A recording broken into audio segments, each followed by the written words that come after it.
I get a lot of questions about this thing because it's in the background of a lot of the videos I do.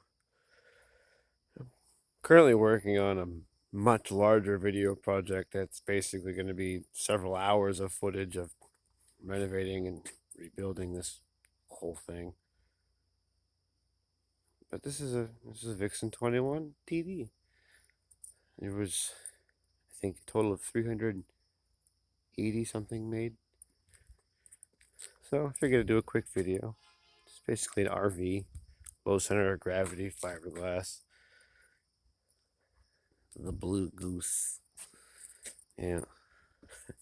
All in all, less than 600 made. They made 380 turbo diesel versions, which didn't sell all that well because Americans were just not turned on to turbo diesels at the time, if you can believe that. And they made 40 limousine models, which didn't sell because they were just impractical in almost every way for limousine companies.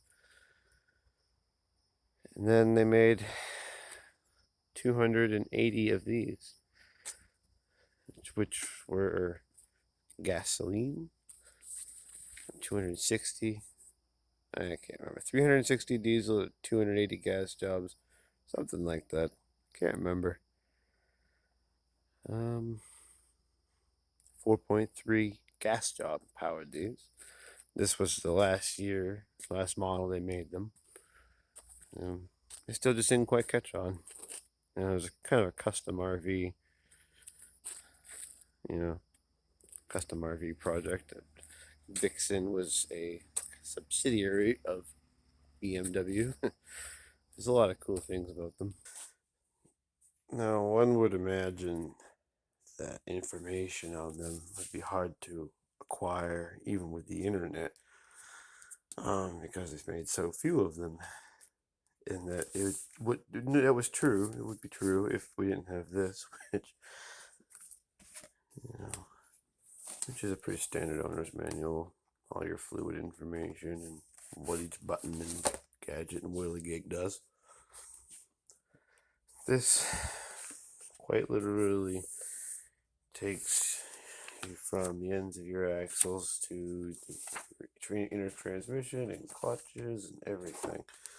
Tells you every degree of service for transmission. You could basically rebuild the whole transmission based off that book. Workshop handbook's actually rather boring.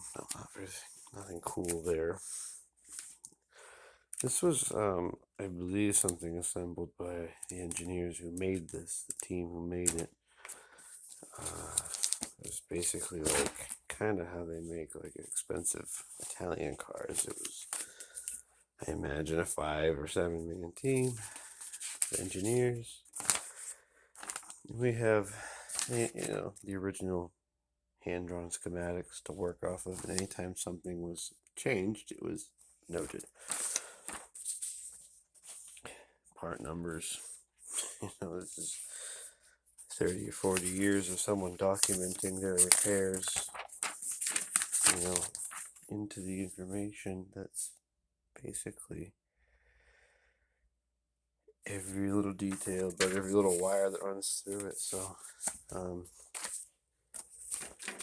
think that's probably the coolest part, is having basically the Holy Bible to something that they didn't make much of.